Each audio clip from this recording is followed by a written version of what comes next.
This is, you get the right team together. This is a lot of money in your pocket stuff.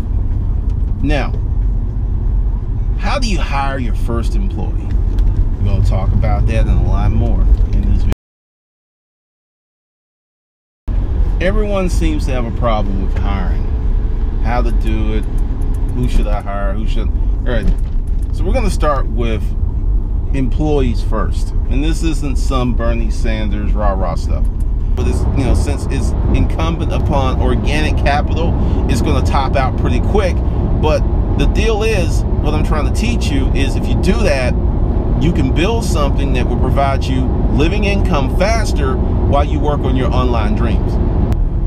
All right, let's hire that first employee. This is something that I'm going through with not one, not two, not three, but 5 clients right now. And it's a struggle because people are afraid. I myself have an ad up on Craigslist looking for an employee. I'll probably do a brief video, let y'all see what it looks like. But essentially, you have to forget about you. See, this is the thing.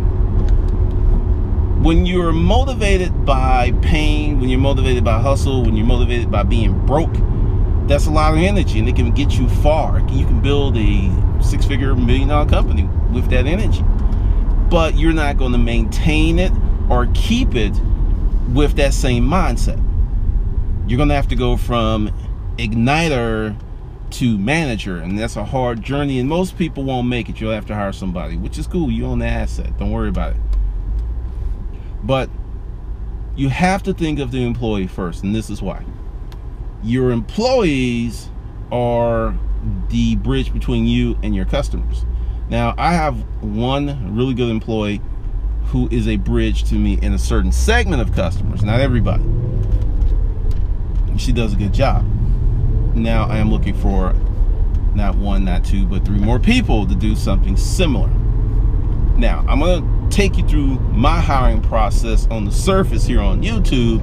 And for those who are in premium sellers, I'm going to show you exactly what I'm doing. You'll get to see the interviews, because part of this process, and I'm letting people know that you have to be on camera. And I had a strange email from someone who didn't even read the instructions, was like, well, I don't want to be on camera, when that's part of the job. Just to show you what comprehension skills are like these days. But she was like, I don't want to be on camera. I was like, well, you won't get hired. But hiring is rough, and it's also a skill set. And the rougher it is, and I will admit that I'm rusty because I haven't had to do it in a long time, but the more you avoid it, the longer you're going to stay in a suck-ass state. Just go ahead now, just to keep this video on point, we're going to give you Ed. Ed has a company. Ed has a job. But Ed wants to leave his company. And, you know, Ed wants to leave his job and work for his company. That's the dream. I don't want to work for the man. You're going to be better off working for the man until you become the man. And what I mean by that is, if you can stick it out with your job while you build your asset and come out of your job when your job is costing you money because you're not there at the business, and I will say that's the only time you should leave your job voluntarily. You know, you can get laid off, or you may have a situation where they're offering everybody a package or something. Okay, it makes sense to leave. But if neither one of those events happen, you get laid off, you get offered a package, you should stay at your job until that job is costing you money from your business. That's the only time that you will leave. Now, with that said, you have a job to support you, yours, and bills and children and the important stuff. Okay? You keep that job because that job's money is to fund your lifestyle. Are you with me? All right? Then you get this business, and as soon as you can possibly have cash flow to hire someone, that's when you do it. We made our first hire in the storage auction business in the second year. Looking back, I should have hired somebody probably, okay. I should have hired somebody, that was crazy. I should have hired somebody, yeah, you are stupid.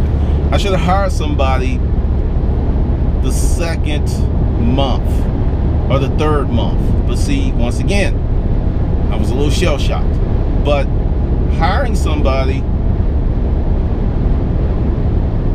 you don't know there's a cop up here, so you go ahead.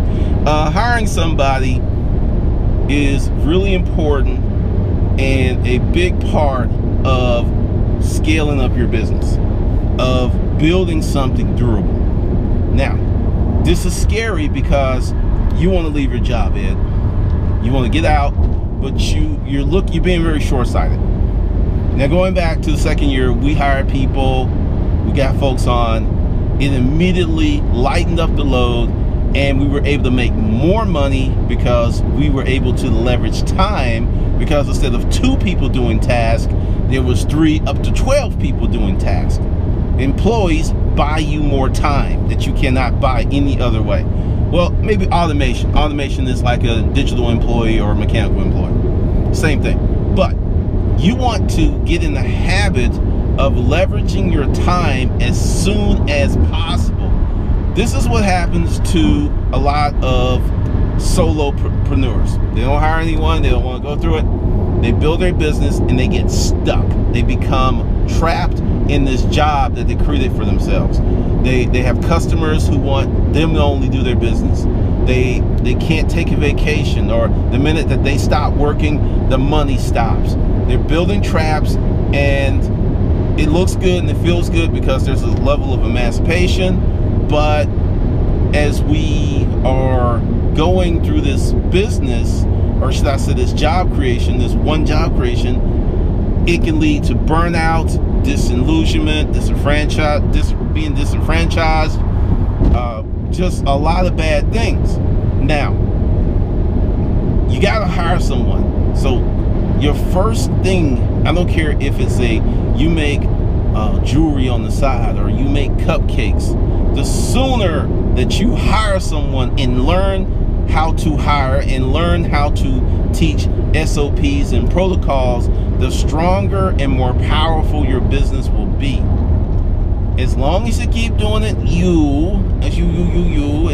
you think that you're saving money by not spending money when you're really spending time, which is more important than money, you are behind. And I will show you when I make that hire, because if you're watching this video, you'll know that there's a deal that's going on, that the folks who are going to go through the Income Sandbox and Hustlers Kung Fu Dojo, they're going to get an account manager. Now, this is one of the lessons I learned from being a digital dude. Everyone wants to make money online. Nobody wants to talk to anyone. People are sick and tired of that. And people will pay a premium to talk to a real person. They'll pay a premium to have someone pick up the phone and call them back. Yes, they will. And that's what I'm going to give.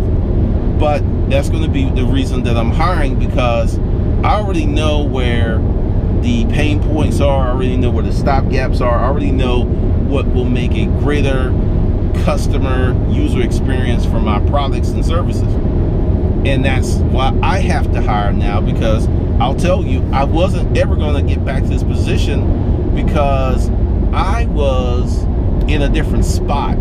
I was not ever thinking of doing this stuff again, but life changed and I got a brand new bag, so to speak.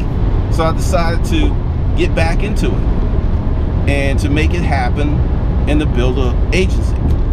So that's one thing. But 2009, 2012, I was just going to do this passive income game because it was so fun and to a point effortless. But that's another video. But you got to hire. Now, how do you hire somebody? First of all, you mentally have to commit to the process. Many people run from it, don't want to do it, don't want to deal. The money is in solving problems. Now, when you hire someone, you solve your problem and you solve their problem. You need someone to do X amount of tasks. they need someone to pay them some money. One hand washes the other. So money is in solving problems. More people you hire, more problems you solve. More problems you solve, more money that you make. It's a very simple equation that many people are caught up into with the internet world. Now, I'm going to throw a name out here, and a lot of people look at him as just social media only, but I tend to look deeper. Take Gary Vee. Gary Vee has Wine Library, right? And now he has VaynerMedia, right? Now, whenever he does his videos and stuff, what do you see in the backdrop? Virtually every video when he's going through his business process, you see a bunch of fucking employees. Wine Library walks in, he hasn't been there a while. There's all of these folks. Employees, managers. You cannot scale without them. There's a few brilliant people who will create some amazing software, and they'll be able to run a billion-dollar or multi-billion-dollar company with 50 people. Snapchat sold for $19 billion. I think they had a head count of 55, mostly programmers, right? That's going to happen some more. But for you, if your name is Alan Average, you're going to be able to start a business wherever you are locally, scale it up, hire some employees, make some money much faster than you're going to be able to scale online, because everyone's running to online and everyone's trying to crush the portal online, and they're leaving all kinds of money available out here. Now, when I was growing up, there was a term called zig and zag. So when they zig, you zag, and when they zag, you zig. And that's what he did, and that's what I'm doing, and that's what some other people are doing. Because by creating a real business, and when I say real, digital business is real cash, but a real business where you have employees, perhaps an office, home office, where there's processes and things, you can scale that so much faster. But it's, you know, since it's incumbent upon organic capital, it's going to top out pretty quick. But the deal is, what I'm trying to teach you is, if you do that, you can build something that will provide you living income faster while you work on your online dreams. Does that make any sense? Because I'll say it until the cows come home. It's going to take you 6 months to roughly 3 years to build a online source of income that's consistent and durable. That's what it's going to be. And that may stretch out even longer as more and more people jump online and try to smash and crush all of the low-hanging fruit, or all of the popular topics, all the popular niche, all of that stuff. So you definitely got to get yourself in a hiring mindset. So let's talk about numbers. Let's say your business makes $500 a month, and in your mind you're going, well, that's not enough money to hire someone. And in my mind, I'm like, you're wrong. It's plenty of money to hire someone part-time, because as you go through that part-time hiring process, it's going to be very similar to the full-time hiring process. You got to put up an ad, you got to get referrals, you got to check resumes, check background. Pretty much you got to do the same thing for a part-time employee as you have to do for a full-time employee. So the only difference is you pay the full-time employee more money, but everything else is the same. So $500, just like hire them like a day a week or 2 days a week, pay them $250 a month, and get that experience and that training. Plus, you're going to take some stuff off of your shoulders. Now, there are many people who talk about employees and stuff, and I've been guilty of that. And typically, once you learn how to hire well, because I do remember a period where I was able to hire really well, and I really didn't mind employees, just didn't. But when you're hiring bad and you're making mistakes, it sucks. It really does. But like you, I'm about to go through it again. I already know that I may have to make 2 or 3 hires to get the person I want. So I'm willing to go through those gyrations, because the asset, the business dictates it, and it's worth it.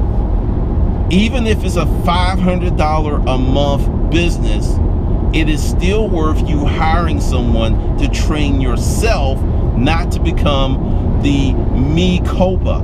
Me. It's about me. No one can do it as good as. That's a trap. If you find yourself saying, well, you know, you just can't find good help, replace that with, I don't know how to train people. It's just so hard. Well, I don't really put my effort into it. start putting the onus back on you to go out and get yourself some people. Because once you get people, your business is going to explode if you continue to push. You might spend a year where, you know, your employees literally are making more money than you are, but they're building this asset that's going to make you a ton of money that they don't get to partake in unless you want to give out some generous bonuses. This is very, very heady stuff. So even if you got a part-time business, a small business, you need to get into the hiring and training mode as soon as possible. It's just what you need to do. It's just relevant to where we are now, because the people who continue to automate, and I'll be real, automating your business works, automating and not having to need employees works, but the thing is, as a person who's been a digital marketer for 8 years, it's going to change, and you will have something that's going to be working great, and the money's going to be coming in, and something's going to happen, and then you'll see your income cut in half. You might even see your income shut off, and you're going to have to do something. Whereas if you have a durable business, then you're just going to be in a much better situation in terms of managing and running your business, because seriously, very few people want to do that today because it's so hard, because it's such a challenge. And if you do that stuff, then you can really, really make a lot of money. Really? Okay. As you build your business, you're building something bigger than you. And the sooner that you realize that and start to push on that, the sooner your life is going to change.